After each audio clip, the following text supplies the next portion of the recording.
And last-minute preparations are underway for the air show this weekend, and Sky High Wing says that there'll be something for everyone at tomorrow's show. But what goes into preparing for the air show? Well, it certainly requires more than a couple days or weeks ahead. News West 9's Hunter Alcocer talked with Sky High Wing about what preparations are in order to make this annual event take off. The day before the air show, there's a rehearsal where the performers get to go through their acts to make sure everything's in working order. But just how much goes into preparing for the show? We start preparing for the show the day after the last show.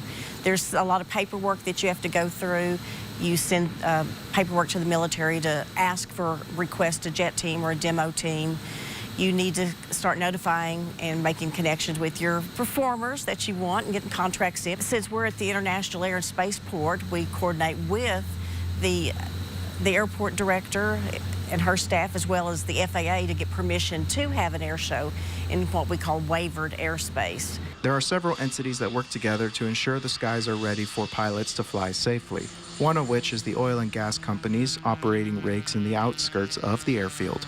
And we do coordinate with the leaseholders of the rigs to make sure they know we need a 5-mile radius and they can coordinate their production according to what we have going on in the show. And they have been so gracious to work with us, and we couldn't do it without the help of many of the oil companies and sponsors as well.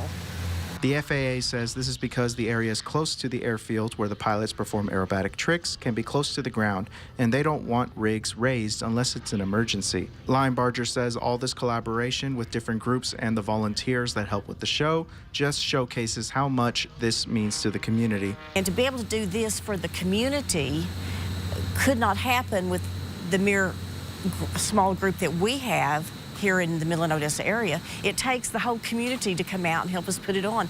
So it's the CAF High Sky Wing show, but it's our community show. In Midland, Hunter Alcocer, News West 9.